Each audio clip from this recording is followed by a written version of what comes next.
I'm going to begin today with a question, and there is no right answer. It is just kind of your personal idea and things about your life, so there's not a wrong answer, but I want you to respond. And here's the question: what are you afraid of? So this half of the room over here, somebody just yell something out to me. You know, what are you afraid of?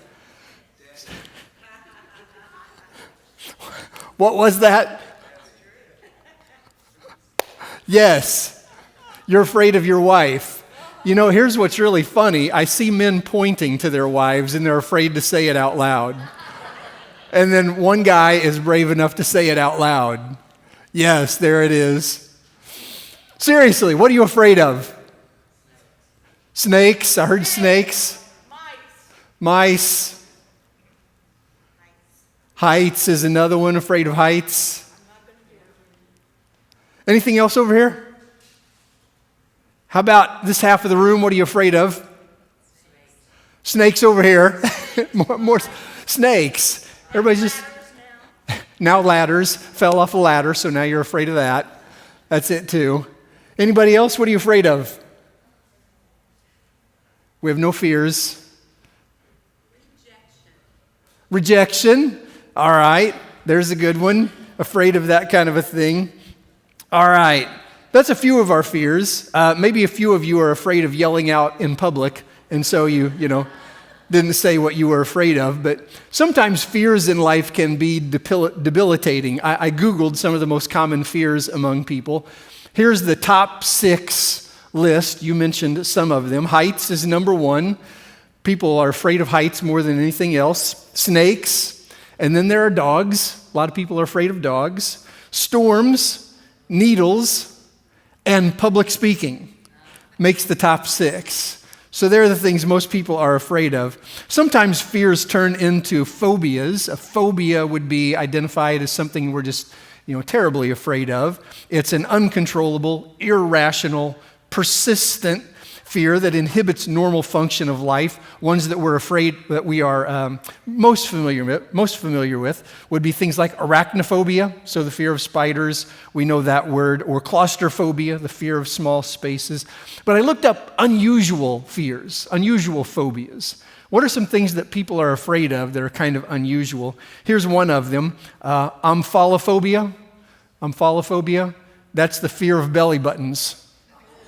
Okay, so evidently some people have a fear of belly buttons. So it's like you can't look at yourself while you're taking a shower, it's like you cover yourself up with a Band-Aid or something. You can't go on a beach vacation. You're just, terrified everywhere you go. But that's one of them. Another fear is calogenophobia. That is the fear of beautiful women. So like remember Raj on Big Bang Theory?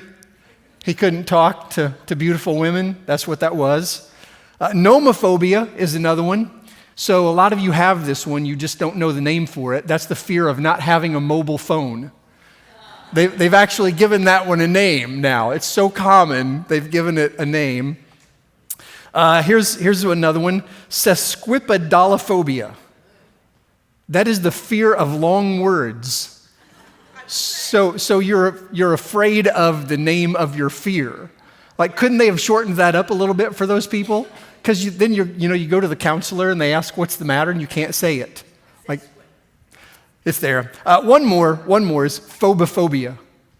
There's actually a phobophobia. It's the fear of having phobias. Some people have that one. So we're in a series of messages called Say Yes. And what we're doing is each week looking at a character in the Bible who said yes to God in the face of some negative consequence of life. And today we're going to look at Esther, who said yes to God in the face of fear. So if you have your Bible with you, you can go ahead and open to the book of Esther, unless you have bibliophobia, which is the fear of Bibles. No way. I made that word up. That doesn't really exist. Esther, we're going to look at Esther today. In the story of Esther, there are 5 main characters. All right, and so we're going to list these on the screen as I talk through them, but it gets kind of confusing as we talk through it. So there's some history here that we've got to be aware of, and people in the story that we've got to be aware of. And so if you've read the story a number of times, you're going to have an easier time keeping up. If you've never read the story before, you're going to have a harder time keeping up. But I've tried to simplify it and make it as understandable as possible as we make our way through this. But just pay attention to the characters and the history timeline. All right, those things are going to be important as we make our way through this and understanding what's here for us. 5 main characters in the story, and the first one is Xerxes, who is the king of Persia. All right, so Persia is the dominant world power at this time.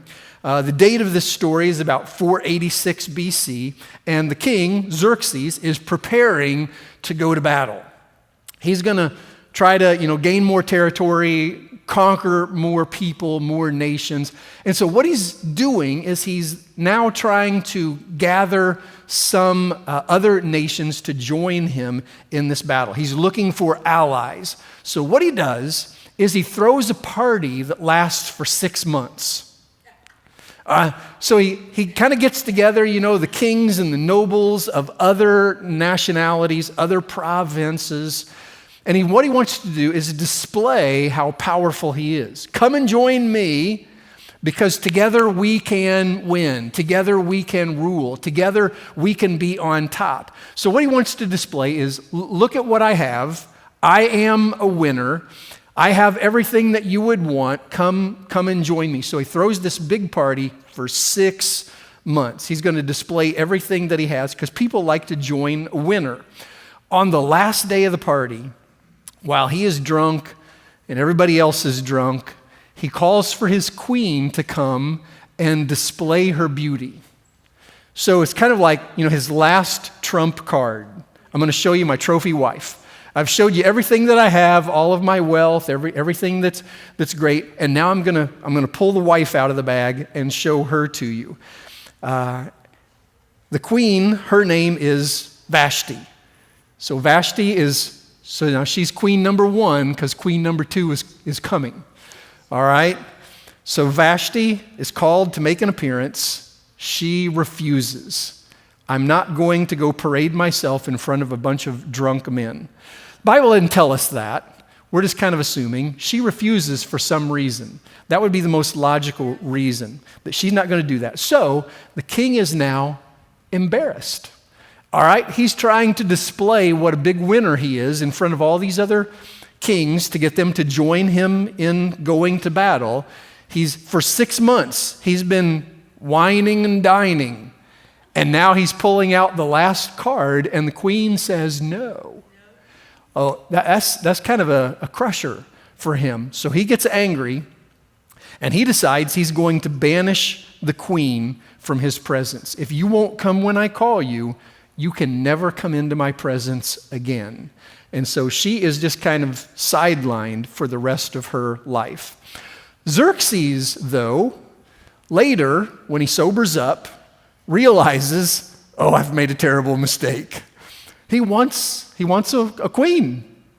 And so they start a search for a new queen. And to do that, they have a beauty contest. And Esther is the winner. So queen number 2 is Esther. All right, so Esther is the main character of this story, the person after whom the book is named. I don't know if they had a swimsuit contest, during this beauty contest to choose her, the evening gown. I don't know how that went down. The Bible doesn't give that to us. I'm going to guess that during the interview process, none of the contestants wished for world peace. All right, maybe world dominion, because that's what Xerxes is after. And what is it that you would like to see most in the world? Well, I'd like to see King Xerxes rule the world. See, I think that's funny, and you're just sitting there. But here's the thing. Esther is a Jew, but nobody knows it. All right, that's an important piece to hang on to. She's a Jew, nobody knows that, but she is selected to be the next queen.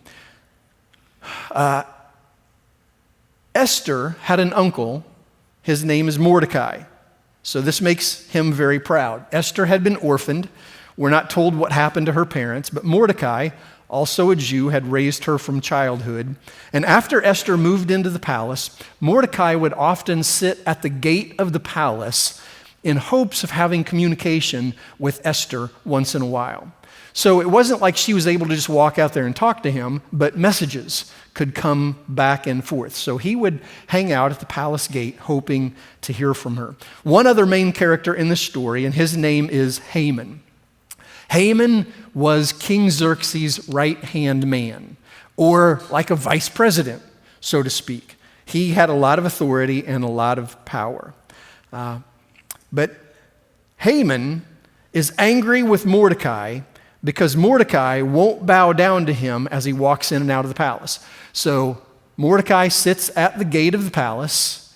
Haman walks in and out. As he walks in and out, everybody who's around the gate bows down to Mordecai. In fact, he's made it a law. Everybody has to bow down to me as I walk by. Mordecai refuses to do that. He stands tall and just stares him down every time he walks in and out. And this infuriates Mordecai. Now, to better understand this story, I think it's important for us at this point to take a quick detour and note how Jews wound up in the Persian kingdom. All right, so we're talking about Persia, King Xerxes, he's the king of Persia, and yet we've got Jews as a part of the kingdom of Persia. Esther is a Jew, and nobody knows that, but yet she becomes the queen. How did Jews come to be a part of this? Well, if we take a quick survey of history, we see that by the time of Esther, Israel had left Egypt, their slavery of Egypt. They had moved into the promised land. Enough time has gone by that they have worshiped false gods. The Lord has punished them by allowing other nations to come and conquer them. King Nebuchadnezzar of Babylon conquered the Jews. You remember that from history? And so, you're exactly right. So this is when Daniel, Shadrach, Meshach, and Abednego were taken captive. So we're familiar with that story in the Bible. So Babylon takes control. Daniel and Shadrach, Meshach, and Abednego, they're all captured. Eventually, though, Persia conquers Babylon. So they take control. Cyrus was the king of Persia when they conquered Babylon. Xerxes, the king that we're talking about, was the grandson of Cyrus. So this is how much time has passed. But one of the important things that took place when Persia conquered Babylon is that they released all of the prisoners. So all the nationalities that Babylon had conquered, when Persia conquered Babylon, they said, okay, all you other people, we don't keep slaves. You're free to go. So they released them. This is when some of the Jews returned to Jerusalem, and they began to rebuild the temple. So this is the story of Nehemiah in the Bible, if you're familiar with that. Nehemiah goes back and begins to rebuild the temple. Other Jews, however, stayed behind in Persia and built a life there. Esther's family had stayed in Persia. So she was a Jew, but nobody knew it. Mordecai had told her to keep it a secret, and nobody knew that Mordecai was her uncle. All right, so that's how the Jews get into the story. That's going to be important for us to understand a little bit later on. Jumping back into what we're talking about here. Mordecai won't bow down to Haman as he walks by. This infuriates Haman. Everybody else is bowing down. Mordecai stands. Haman wants to execute Mordecai for this. You won't bow down to me? I am going to hang you on the gallows. You're going to be dead. But the Bible tells us not just Mordecai, Haman wants to kill all of Mordecai's people, all of the Jews. Here's what it says in Esther chapter 3, verse 6. Having learned who Mordecai's people were, okay, the Jews, he scorned the idea of killing only Mordecai. Instead, Haman looked for a way to destroy all Mordecai's people throughout the whole kingdom of Xerxes. So Haman wants to annihilate all of the Jews. Now, if you're familiar with this story, if you've read this story, if you've heard this story taught a number of times, has the question ever occurred to you, why did Haman want to kill all the Jews? Like, it was only Mordecai who was refusing to bow down. Why would he jump to such a big extension and say, because you won't bow down to me, I want to annihilate all of your people?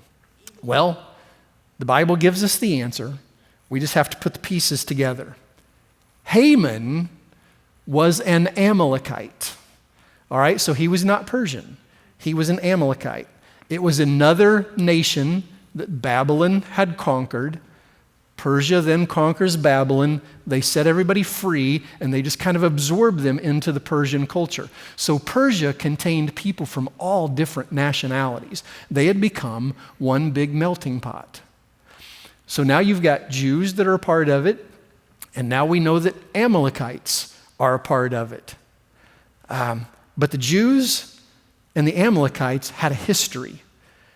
It was a history of hatred between their people that goes all the way back to the time when the Jews left Egypt, when Moses was leading them out of their slavery. Deuteronomy 25 tells us that the Amalekites attacked Israel as they were leaving Egypt. So as the Jews are exiting Egypt, they're walking through the desert, the Amalekites attacked them. And the Bible says they attacked Israel from the rear flanks. The rear flanks is where the weaklings were. That's where the elderly were, the lame, the young, the slow, not the warriors in the back. And so it was just sort of like this hit and run guerrilla attack warfare. They're just kind of picking off the stragglers at the back. And this left a bitter taste in Israel's mouth. They attacked them where their weak people were, and God wasn't happy about this either. 400 years later, after this Amalekite attack, after Israel had settled into the promised land, Saul was the king of Israel, and the Lord said to Saul, I will now punish the Amalekites for what they did to Israel. I want you to go wipe them out. Don't spare any of them. So God told Saul, because of what the Amalekites did attacking you when you left Egypt, I want you to now go attack the Amalekites and kill every person in their nation. Don't leave a single one of them alive. So Saul goes and attacks, and he kills many of them, but not all of them. And this now leaves a bitter taste in the Amalekites' mouth toward the Jews. The ones who were left alive, it's like, you almost wiped us out. And so now there has been this animosity between the two for a long time. Add another 500 years, and we come to the time of Esther and Mordecai and Haman. Mordecai won't bow down to Haman. He won't bow down to an Amalekite. Haman wants revenge, not just for Mordecai's act of defiance, but for 900 years of animosity between these two nations. And Haman looks for a way to kill all the Jews. So he goes to King Xerxes, and he says, King, the Jews, he doesn't just say Mordecai, the Jews don't obey your laws. Okay, a law had been passed. You've got to bow down to Haman. The Jews don't obey your laws. It would be in your best interest if you just killed all the Jews in the kingdom. And if you don't, one of these days they might rise up to defeat you. And Haman even tells the king, if you will pass a law that all the Jews be annihilated, I will even pay for the soldiers to get the job done. And so King Xerxes says, okay, you go ahead and kill all the Jews. Chapter 4, verse 1. When Mordecai learned of all that had been done, he tore his clothes. He put on sackcloth and ashes, and he went out into the city, wailing loudly and bitterly. But he went only as far as the king's gate, because no one clothed in sackcloth was allowed to enter it. In every province to which the edict and order of the king came, there was great mourning among the Jews, with fasting and weeping and wailing. Many lay in sackcloth and ashes. When Esther's eunuchs and female attendants came and told her about Mordecai, she was in great distress. She sent clothes for him to put on instead of his sackcloth, but he wouldn't accept them. Then Esther summoned Hathach, one of the king's eunuchs assigned to attend her, and ordered him to find out what was troubling Mordecai and why. So Hathach went out to Mordecai in the open square of the city in front of the king's gate. Mordecai told him everything that had happened to him, including the exact amount of money Haman had promised to pay into the royal treasury for the destruction of the Jews. He also gave him a copy of the text of the edict for their annihilation, which had been published in Susa, to show to Esther and explain it to her, and he told him to instruct her to go to the king's presence to beg for mercy and plead with him for her people. Here's what's going on. Esther, you are the king's wife. You have to go to the king and ask him not to do this. But it wasn't quite that simple for Esther. Even though she was the queen, she couldn't just go to Xerxes and make this request. They didn't have the kind of marriage that we would envision today. They didn't sit down for dinner and discuss their day together. They didn't even sleep in the same bed every night. The only time the queen ever saw the king was when he called for her. And the king didn't call for her very often. And it was a law that if anybody went to the king without being called, they could be executed. The king could grant them mercy, but the standard was for that person to be executed for going without being called. So Esther sends a message back to Mordecai. You know there is a law that anyone who approaches the king without being summoned will be put to death. The only exception is if the king chooses in that moment to make an exception. So if I go to the king, the odds are that I'll be executed. So Esther is afraid. My life is in danger if I go to the king. I can't just waltz in there. It's been a long time since he's called for me. I've not seen him for months. If I go in, I'll probably be put to death. So what is Esther going to say in this moment? God has a task for her. Go to the king. He put her in this position where she has access, but will she say yes even when she is afraid? Verse 12 of chapter 4. When Esther's words were reported to Mordecai, her words, remember, I can't go, I'll be put to death. Mordecai sent back this answer. Do not think that because you are in the king's house, you alone among the Jews will escape. Remember, nobody knows she's a Jew. King doesn't know that she's a Jew. For if you remain silent at this time, relief and deliverance for the Jews will arise from another place. In other words, God will take care of us, but you and your father's family will perish. If you don't do this, God will take care of his people, but you're going to be put to death. And who knows, he says, but that you have come to your royal position for such a time as this. Then Esther sent this reply to Mordecai. Okay, she's absorbed all of this. Go gather all the Jews who are in Susa and fast for me. Do not eat or drink for 3 days, night or day. I and my attendants will fast as you do. When this is done, I will go to the king, even though it is against the law. And if I perish, I perish. So Mordecai went away and carried out all of Esther's instructions. You can go home and read the whole story for yourself. There are lots of other twists and turns. But Esther wound up saving the lives of all the Jews, and Haman was executed instead of Mordecai. But I want us to draw some application out of this for our own lives when we are afraid to do what God calls us to do. Probably none of us are ever going to be put in the kind of situation that Esther was put in. None of us are ever going to have our lives threatened to go to the king. But there are other things that we're afraid of, aren't there? There are other things that, like, there's this request that comes, and maybe it's God's direction, and we're just like, I don't know if I want to do that or not. To serve in children's ministry,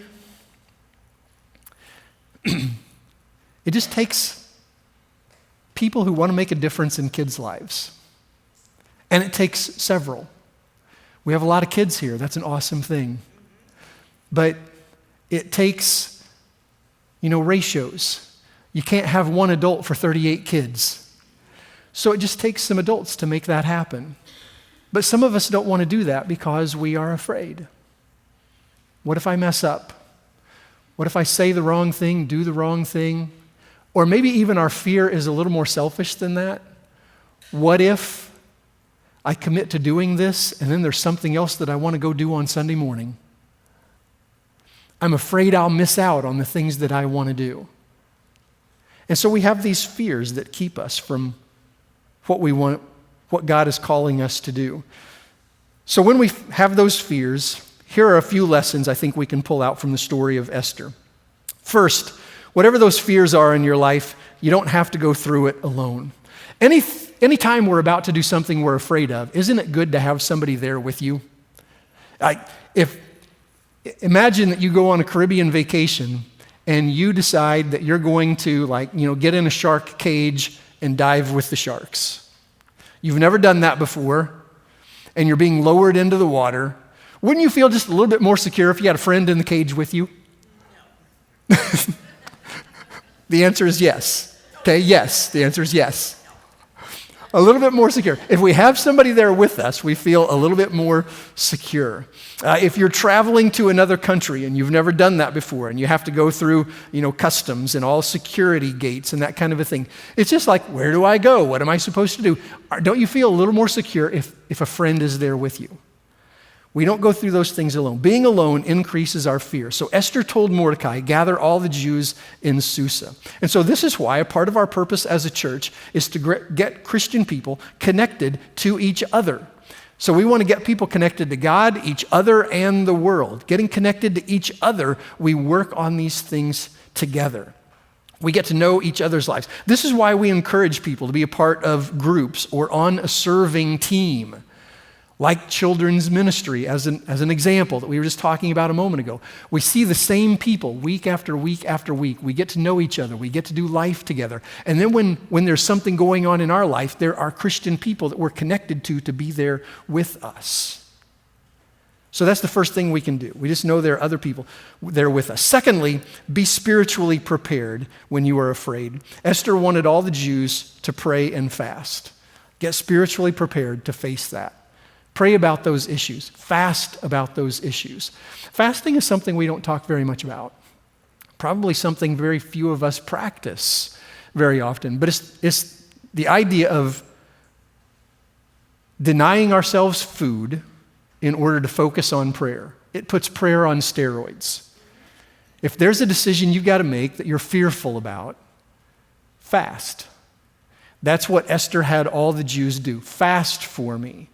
Demonstrate to God that this is something that I desperately need an answer about.